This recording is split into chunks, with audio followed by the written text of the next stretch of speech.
Ya. Muy buenos días, jóvenes. Hoy vamos a hablar de otro tema muy importante que se refiere a lo que es la prostatitis. Vamos a empezar definiendo que la prostatitis es una inflamación de la glándula prostática, que esto puede tener origen bacteriano o no bacteriano, o tratarse de una prostatitis inflamatoria histológica, antiguamente conocido como prostatodemia. En la introducción, nosotros podemos observar síntomas inespecíficos del tracto urinario inferior. ¿Qué quiere decir? Que no tienen sintomatología urinaria muy específica, puede ser variada. También presentan síntomas miccionales, como la disuria, poliaquia. ¿Eso qué quiere decir? Que va a haber un aumento de la frecuencia miccional y un dolor al orinar. Puede afectar en la parte sexual, como disfunción eréctil, falta de apetito sexual, ¿no? Que puede presentar el paciente. La prevalencia es elevada, ¿no? Se presenta hasta un 20%, principalmente en personas jóvenes, adultos jóvenes, sexualmente activos. Los mecanismos fisiopatológicos son parcialmente desconocidos. ¿Qué quiere decir eso? Que no tenemos una definición exacta o la causa probable por qué mecanismo se produce este proceso inflamatorio de la glándula prostática. Las técnicas de diagnóstico son un poco complejas debido a que en nuestro medio no contamos con muchos estudios a disposición y además esos estudios que se realizan son muy complejos, ¿no? Que muchas veces no nos da un diagnóstico muy acertado. Estrategias de tratamiento a menudo son frustrantes. ¿Qué quiere decir eso? Que los tratamientos muchas veces no funcionan a la cabalidad como nosotros quisiéramos. Pero sí algunos pacientes se resuelven de manera satisfactoria, pero sí algunos requieren otro tipo de tratamientos alternativos. La prevalencia se presenta en la segunda y cuarta década. Como hemos mencionado, entre 20 y 40 años. Algunos mencionan hasta unos 50 años, ¿no? En Estados Unidos, casi 2 millones se presentan como consulta médica por año. O sea, ¿qué quiere decir? 2 millones de personas cada año se presentan por este tipo de patología. Entre los datos epidemiológicos, entre Norteamérica, Europa, Asia, sugieren que se presenta esta patología entre 2 al 10%. Un estudio realizado al personal de salud, en el cual han tomado a 30,000 profesionales de la salud, entre 40 y 50 años, donde este tipo de patología se presenta hasta un 16%. La prostatitis crónica bacteriana representa el 20% de todas las prostatitis. En la prevalencia, 1 de cada 2 varones, que quiere decir el 50%, tendrán un cuadro de prostatitis en una etapa de su vida. El 25% por debajo de los 40 años tendrán prostatitis. El 33% tienen respuesta completa a un tratamiento. Un 33% tienen respuesta parcial al tratamiento. Y un 33% no tienen respuesta al tratamiento. En este tipo de pacientes vamos a tener que hacer alguna terapia alternativa. La prostatitis sintomática ocurre en el 10 a 15% y más del 50% de los hombres tendrán más de un episodio. ¿Qué quiere decir esto? Que de todos estos pacientes, el 10 al 15% va a tener sintomatología urinaria, o sea, molestia, va a tener clínica. Y más del 50%, estos pacientes van a tener más de un episodio, ¿no? Más de un proceso inflamatorio de la glándula prostática.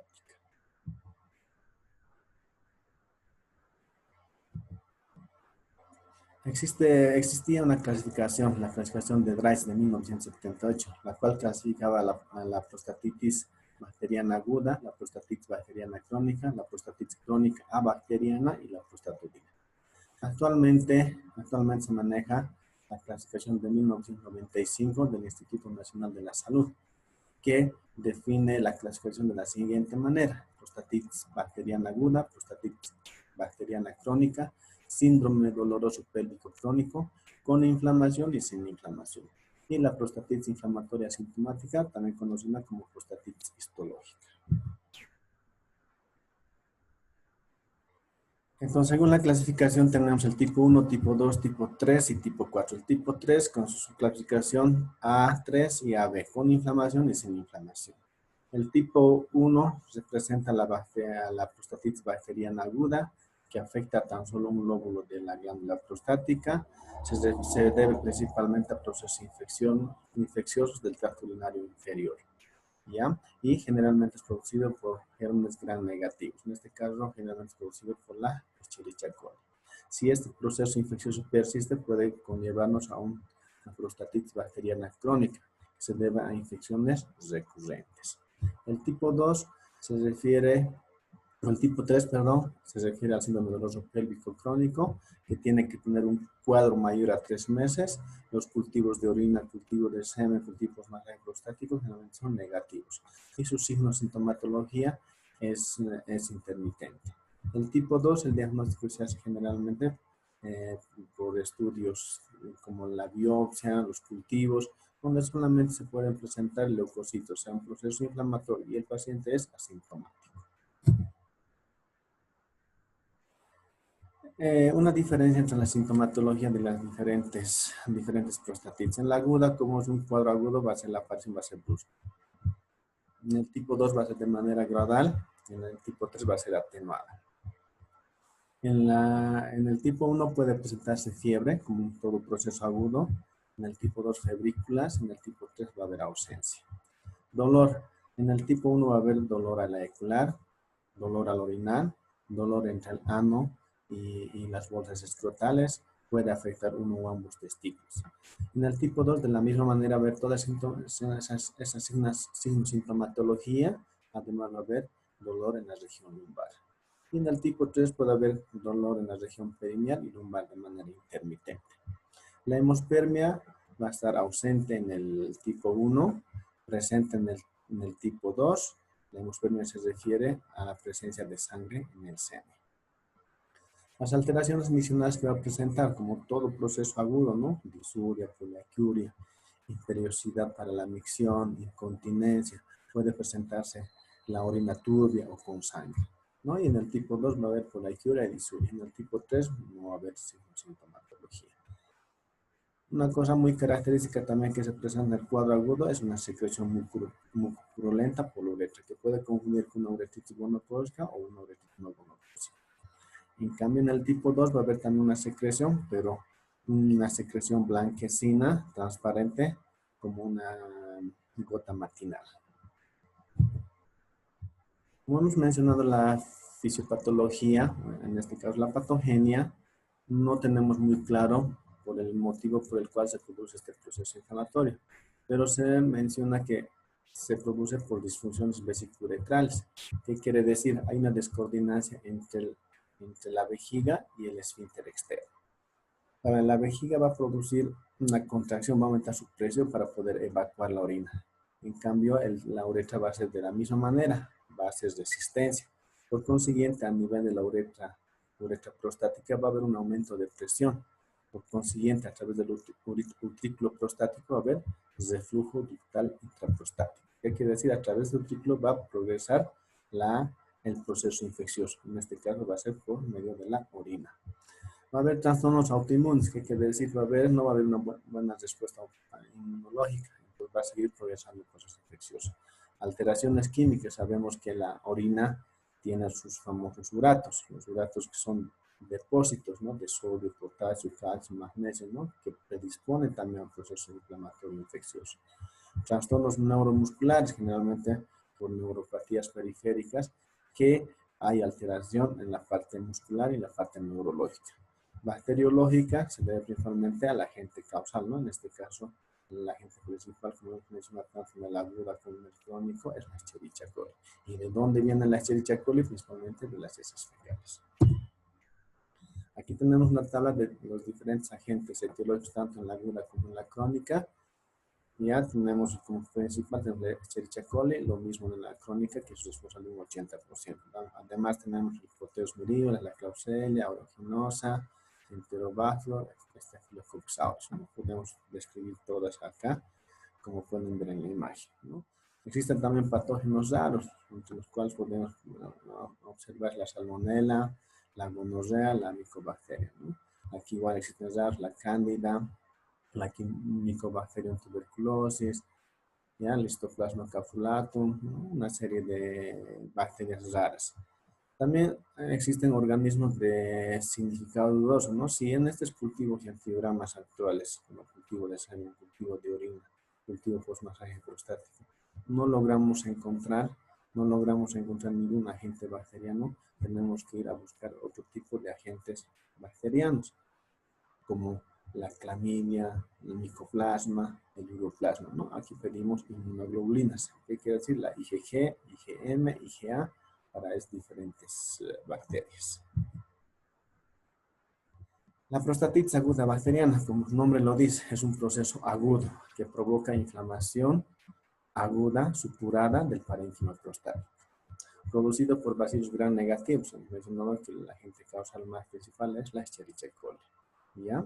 Llegan al tejido prostático por la orina. Puede también presentarse por vía linfática o por vía hematógena cuando hay procesos infecciosos adyacentes a la glándula prostática. Secundaria a procedimientos urológicos principalmente, ¿no? Uno de los más frecuentes es el sondaje vesical, cistoscopías, masajes prostáticos, ¿no? Por eso en pacientes con prostatitis aguda bacteriana está contraindicado de hacer el masaje prostático. Está contraindicado hacer el sondaje vesical si este paciente presenta retención urinaria aguda.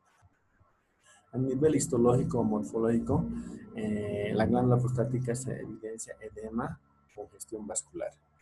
Focos de supurativos, dice, que quiere decir abscesos, ¿no? Abscesos intraprostáticos y puede haber zonas necróticas, ¿no? Por la intensa inflamación e infección del tejido prostático.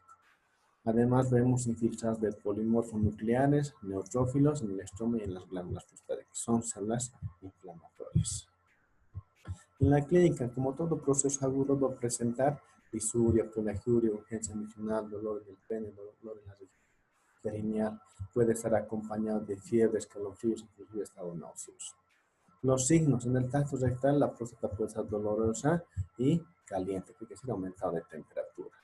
No se debe realizar masaje prostático por el riesgo de provocar una bacteremia. Las complicaciones que pueden presentar, como todo proceso agudo, una retención urinaria aguda, ¿no? Si hay una retención urinaria aguda, nosotros debemos realizar una cistostomía suprapúbica, que es una derivación urinaria. No debemos intentar ni siquiera colocar un sondaje vesical. Y los abscesos periprostáticos, ¿no? Que podrían presentarse como complicación. El diagnóstico es muy importante para poder realizar un tratamiento adecuado. Y nos basamos principalmente en el historial clínico, ¿no? Nosotros debemos preguntar al paciente, 1, la edad; 2, los antecedentes sexuales, si tiene pareja estable, si tiene parejas ocasionales, si en algún momento ha presentado alguna enfermedad de transmisión sexual, ¿no? Que es muy importante. En los laboratorios, principalmente en el examen general de orina, vamos a presentar leucocitos, presencia de leucocitos, ¿no? El urocultivo va a ser positivo, va a haber aumento del PSA, tanto el libre como el total. El hemocultivo puede ser positivo cuando este paciente ya está en un proceso de bacteremia, ¿no? Cuando la infección ya ha pasado a la sangre. El tratamiento: si este paciente está en un proceso de bacteremia, un proceso séptico, el tratamiento debe ser precoz y empírico, no esperar que tengamos resultados de cultivo en kilogramos de orina, de semen, ¿no? Para poder realizar el tratamiento. Como es un cuadro agudo, nosotros iniciamos un tratamiento empírico y a la brevedad posible, ¿no? El tratamiento se basa en las cefalosporinas de tercera generación, de las cuales las más frecuentes tenemos la cefotaxima, la ceftriaxona y la ceftazidima, ¿no? Que generalmente damos 1 gramo cada 6 horas o cada 8 horas. La ciprofloxacina, si un paciente tiene un cuadro ya menos aparatoso, puede ser tratado de manera ambulatoria, y en casa utilizamos la ciprofloxacina, 500 miligramos cada 2 horas por 28 días. En realidad el tratamiento generalmente dura 1 mes, ¿no? También podemos utilizar la floxacilina, el tilmetropin más sulfametronidazol, que es el cotrimoxazol, de la misma manera por 4 semanas o 28 días. Entre las medidas generales tenemos que recomendar al paciente una hidratación adecuada, que debe consumir bastante líquidos, ¿no? Entre 1,5 litros a 2 litros de agua. La analgesia principalmente se basa en AINES, ¿no? Antiinflamatorios no esteroideos. Ahí tenemos el paracetamol, el ibuprofeno, la aspirina, ¿no es cierto? Y también en los últimos consensos nos han recomendado utilizar también los Celecoxib, ¿no? Que es muy bueno como antiinflamatorio. Si el paciente presenta retención urinaria aguda, se debe realizar una cistectomía suprapúbica. La dieta debe ser blanda, blanca, no debemos consumir alimentos irritantes como las gaseosas, ajís, condimentos, mucha carne roja, grasas, ¿no? Entonces hay que tener un poco de cuidado para no irritar más aún todavía ese proceso inflamatorio de la glándula prostática. Los jugos, principalmente los cítricos, son muy importantes. Recordemos que la Escherichia coli es el agente principal de estos procesos infecciosos. Sabemos que nosotros al acidificar la orina, evitamos que esta bacteria pueda progresar, porque esta bacteria no vive en medios ácidos. En la prostatitis crónica bacteriana, como hemos mencionado, ¿no? Es una inflamación crónica de la glándula prostática, ¿no? Su agente causal, hasta un 80% es la Escherichia coli. También puede ser la Klebsiella, el Proteus mirabilis, la Pseudomonas, la Enterococcus fecalis, ¿no? Eh, una serie de bacterias, ¿no? Pues las principales lo estamos mencionando. Entre su sintomatología presenta variedad de síntomas, ¿no? Puede presentar dolor lumbar, dolor perineal, dolor testicular, dolor en la cara interna, dolor en el pene, en los testículos, ¿no? O sea, tiene una variedad de signos de sintomatología. Y la sintomatología es intermitente. ¿Qué quiere decir? Que aparece y desaparece. Por decir, un mes puede molestarle una semana, de aquí a 8, 3, 4 meses desaparece y de 3 a 4 meses vuelve a aparecer con la sintomatología, ¿no? La duración tiene que ser mayor a 3 meses. El dolor es un dolor medio raro que no se puede definir, ¿no? El paciente no puede definir el tipo de dolor. Va desde un dolor urente, opresivo, ya pungitivo. Entonces no se logra definir el tipo de dolor. Y lo que más llama la atención para que el paciente acuda a la consulta es el estado de ansiedad y la preocupación, ¿no? Se preocupan bastante, inclusive se sugestionan a pensar que se trata de un cuadro neoplásico, ¿no? Porque a veces el dolor sí es un poco incómodo y no le permite hacer su actividad laboral de manera adecuada. Hemos vuelto a mencionar, volvemos a mencionar la sintomatología de la prostatitis crónica bacteriana. El dolor perineal en 46%, el escrotal en 39%, el peniano en 6%, el dolor suprapúbico en 6%, el dolor lumbosacral 2% y el dolor en la cara interna de los muslos. Alteraciones del semen puede haber, ¿no? Puede haber por un proceso infeccioso, puede haber teratosperia, ¿no? Alteración en la morfología de los espermatozoides, ¿no? Y esto puede condicionar evidentemente a un proceso de infertilidad, que quiere decir el paciente puede tener dificultad para reproducirse, ¿no? Generalmente las prostatitis son responsables de un 8% de causa de infertilidad. Las manifestaciones sexuales, hemos mencionado que pueden presentar disfunción eréctil, eyaculación dolorosa, incluso pueden usar hemospedia, o sea, sangre en el seno, ¿no? También impotencia sexual. Entre los trastornos urinarios, lo más principal van a presentar la disuria, poliaquiuria, la imperiosidad de poder ir a la micción, ¿no? Y también pueden presentar flujo tenermo cuando se presenta un cuadro de retención urinaria.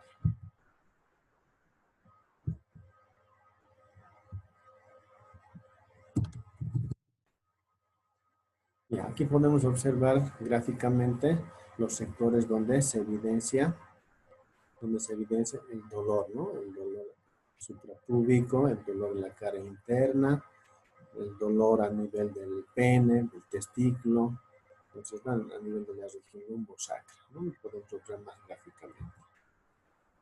Los signos de la prostatitis bacteriana crónica generalmente no existen hallazgos significativos, generalmente al examen físico no encontramos signos llamativos que nos orienten al diagnóstico.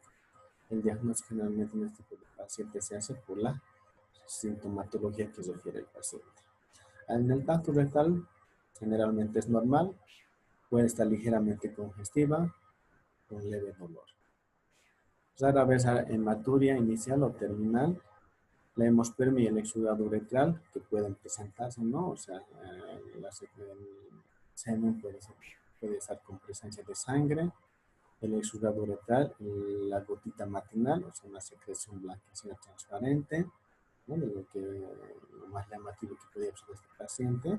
Y como hemos mencionado, debemos decir de que la prostatitis crónica es definida por los síntomas. ¿Qué quiere decir? Debemos llegar a un diagnóstico por la sintomatología del paciente. Los estudios complementarios que debemos pedir, una ecografía en el cual nos permite descartar si existe un cuadro de retención urinaria aguda y si existe un cuadro obstructivo, ¿no? Y además determinar el volumen de la presión. En el estudio bioquímico lo más importante que debemos tomar es el PSA, ¿no? Tanto el total y el libre, ¿no? Generalmente estos pacientes podrían estar normal o podrían estar aumentados. El cultivo y antigrama de orina, muy importante. El cultivo de semen, otro estudio muy importante. Y por último el hisopado uretral, ¿no?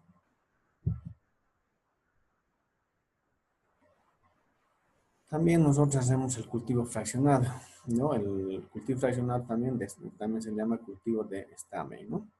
Que es un método diagnóstico principal, ¿no? Que en realidad nosotros no lo realizamos, ¿no? Pero en centros de alta complejidad de estudios sí lo están haciendo, ¿no? Que se refiere a una fracción inicial o uretral que se toma los 5 a 10 ml de orina y se tiene que ir a cultivar. Y la segunda fracción o fracción media, que es o fracción vesical, que es tomar de 5 a 10 ml de orina y se tiene que ir a cultivar. Secreción procedente de la glándula prostática mediante el masaje prostático. Nosotros realizamos el masaje prostático durante 1 minuto y hacemos que salga la secreción prostática mediante el masaje prostático, ¿no? Tomamos esa muestra y mandamos a cultivo. Y la fracción de 5 a 10 ml de orina post masaje prostático. Después de realizar el masaje prostático, nosotros enviamos también de 5 a 10 ml de orina y este va a arrastrar todos los restos uretrales de la secreción prostática y mandamos a cultivo. Hemos mencionado también el cultivo de semen, que es muy importante.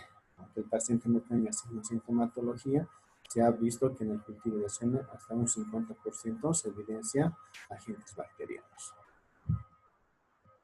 Aquí podemos ver una imagen más gráfica, de 5 a 10 ml la primera toma, el segundo de la vejiga de 5 a 10 ml, el tercero el masaje prostático y el cuarto el postmasaje prostático. Aquí de la misma manera, ¿no? Volvemos a repetir y haciendo una comparación entre la prostatitis crónica y bacteriana, el síndrome doloroso pélvico crónico con inflamación y sin inflamación y la prostatitis inflamatoria sintomática. Si el paciente presenta un dolor melipogastro-perineal, alteraciones en el patrón misional de suria colaquiuria y datos de síndrome obstructivo prostático como la retención urinaria, y la sintomatología es de comienzo agudo, presencia de náuseas con signos de sepsis. En este paciente debemos realizar el tacto rectal, pero nunca hacer el masaje prostático. Debemos hacer un cultivo de semen, un cultivo de orina, un hemocultivo, ¿no? Y todo este cuadro agudo nos da un diagnóstico de prostatitis aguda. Es de larga duración, hacemos los estudios correspondientes, sale un cultivo positivo, estamos frente a una prostatitis crónica bacteriana tipo 2. Si los cultivos son negativos y solo hay presencia de células leucocitarias tanto en el semen como en la secreción prostática, estamos en un síndrome doloroso pélvico inflamatorio, o sea, el tipo 3A.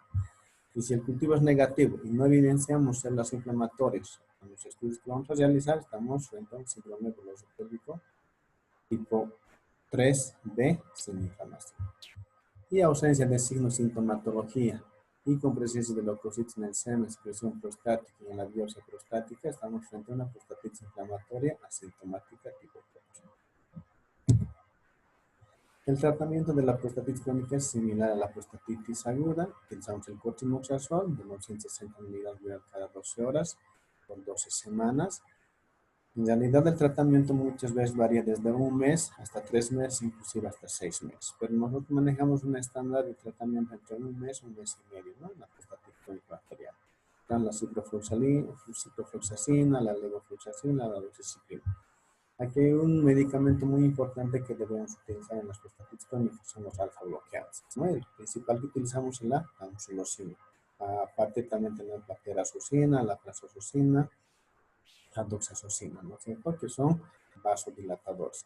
Con esto, ¿qué vamos a provocar? La relajación de la musculatura de la glándula prostática, la relajación del cuello de la vejiga, la relajación del esfínter, por consiguiente vamos a mejorar el flujo urinario, que nos va a dar lugar con la mejoría de la poliaquia y la disfunción. Los AINES son antiinflamatorios no esteroideos, que nos sirve también para poder desinflamar lo que es la glándula prostática, entre los cuales tenemos el paracetamol, el ibuprofeno, tenemos el naproxeno, tenemos la aspirina, ¿no? Y últimamente nosotros utilizamos la celecoxib. Volvemos a repetir el tratamiento de la prostatitis crónica. Hemos dicho que se puede utilizar entre 6 a 2 semanas, un mes y medio, inclusive hasta 3 meses. Con fluoroquinolon, la levofloxacina, la norfloxacina, la levofloxacina. El trimetoprim más sulfonatroprazol, que es el cortimoxazol, la doxiciclina, ¿no? Si hay curación, hacemos seguimiento y fraccionados de control, ¿no? O sea, hacemos los estudios de control. Si existe recaída, el tratamiento antimicrobiano debemos dar a una dosis plena hasta 6 meses, si persisten las molestias, ¿no? Después de iniciar el tratamiento de un mes y medio no mejora, tenemos que dar el tratamiento hasta 6 meses. Y si existe todavía aún la molestia, nosotros tenemos que realizar inyecciones intraprostáticas, es una infiltración a la glándula prostática a través de la región perineal, ¿no? Donde nosotros infiltramos corticoides más antibióticos, ¿no? Y si no mejora siempre, nosotros tenemos que plantearle una cirugía endoscópica, ¿no? Que se llama resección transuretral. Tendríamos que pensarlo muy bien, sabemos que este tipo de patología se presenta en personas jóvenes y adultos jóvenes sexualmente activos. Entonces sería una decisión muy difícil, ¿no? Para llegar a esta situación, ¿no? De un tratamiento. Si la recurrencia, si persiste la infección, tenemos el tratamiento antimicrobiano profiláctico a base de dosis de 6 meses. O sea, ¿qué quiere decir? Nosotros debemos, si existe una y otra vez, vuelve a presentar el paciente, debemos hacer un tratamiento profiláctico hasta 6 meses con los medicamentos que hemos mencionado a dosis baja. Por ejemplo, el cotrimoxazol, podemos utilizar 240 miligramos bioral cada día o 480 miligramos bioral cada día durante 6 meses. En la prostatitis no bacteriana, crónica no bacteriana, antiguamente Kreitz clasificó, ¿no? De esa manera, ¿no? Pero actualmente se clasifica como síndrome doloroso pélvico con inflamación y sin inflamación. No tiene una etiología clara este tipo de prostatitis, ¿no? No hay un agente etiológico, como menciona su definición, no es producido por bacterias. Muchos mencionan que se trata de una etiología idiopática, entre las cuales la principal está el estrés, ¿no? El ambiente laboral, la contaminación y la alimentación. Se puede evidenciar cifras anormales de células inflamatorias, pero no es posible encontrar algún agente infeccioso. No existe agente infeccioso en este tipo de prostatitis, sí existen células inflamatorias. Puede depender de otros patógenos como el micoplasma, ureoplasma, clamidias, tricomatis u otros. Ya hemos mencionado, ¿no? Estos agentes, si vemos que los cultivos son negativos, tenemos que solicitar inmunoglobulinas. IgG, IgM, IgA para micoplasma, ureoplasma, clamidia y demás. En la clínica es variado. Puede haber un dolor abdominal, principalmente suprapúbico, dolor perineal, dolor pelviano y dolor a la eyaculación. Generalmente este tipo de pacientes su sintomatología es intermitente, ¿no? Aparece y desaparece, ¿no? Y es variable, o sea, no siempre se presenta con todas estas características sintomatológicas. El tratamiento utilizamos AINES, ¿no? Los antiinflamatorios, los bloqueadores alfa-adrenérgicos, lo que hemos mencionado, los alfa, la tamsulosina principalmente, de 1 a 3 meses, La doxiciclina podemos utilizar de la misma manera por un mes y medio. La citromicina podemos utilizar por 7 a 10 días, miligramos. La levofloxacina de la misma manera por un mes, y la tifloxacina y la clindamicina. Y generalmente cuando presentan este tipo de pacientes con un síndrome doloroso pélvico con inflamación, nos indican, ¿no?, que sí existe un proceso inflamatorio infeccioso, pero que no se puede determinar, ¿no? Nos recomiendan principalmente asociar a la actividad sexual. Y generalmente las mujeres tienen pues, infecciones vaginales, ¿no? Habitualmente, ¿no? El tema de la candidiasis y la trichomoniasis. Entonces nosotros como sugerencia también añadimos medicamentos para la trichomoniasis como para la candidiasis. Podemos utilizar el tinidazol, el metronidazol y el fluconazol para eso. También se recomienda en este tipo de pacientes el masaje prostático por mucho tiempo. Hacer el masaje prostático y tratar de que la secreción post masaje prostático salga una y otra vez. Por consiguiente, exista mejoría, ¿no? También se recomienda las eyaculaciones a repetición. Entonces, en el síndrome doloroso pélvico con inflamación tenemos la posibilidad de infección por patógenos de difícil cultivo, como hemos mencionado, pedimos inmunoglobulinas de agentes bacterianos. El tratamiento va desde un mes y medio, inclusive hasta 3 meses, y si no mejora hasta 6 meses, ¿no? Como dice que mejoría, tratamiento durante 6 semanas más. No mejora, rotamos de antibiótico, ¿no? Indicamos antiinflamatorios. Últimamente yo estoy utilizando corticoides, ¿no?, de acción rápida y de depósito. Eyaculaciones regulares, se hacen masajes prostáticos y son consultaciones de eyaculaciones regulares, no siempre por actividad sexual, ¿no?, sino por masturbaciones también podría ser. No mejora, seguimos con los bloqueadores alfa. Si no mejora, tendremos que ir a utilizar los inhibidores de las 5 alfa-reductases a la finasterida para disminuir el volumen y desinflamar lo que es la glándula prostática. Se utiliza fitoterapia también, lo que hemos mencionado, ¿no? El Ceromea repens, el africano, el piógeno, que son muy buenos. El pentosan y el polisulfato, generalmente nosotros utilizamos una cistitis intersticial, ya que se hacen destilaciones de esta sustancia, ¿no? Pero en algún momento se podría llegar. Entonces, es un cuadro un poco complejo, es difícil de tratar, pero no imposible de solucionar. Evidentemente hay que hacer toda la serie de estudios para llegar a un diagnóstico de qué tipo de prostatitis se trata. El tratamiento del síndrome doloroso pélvico no inflamatorio tipo 2 también se utiliza tratamiento de 2 semanas, simultáneo con los ansiolíticos principalmente, ¿no?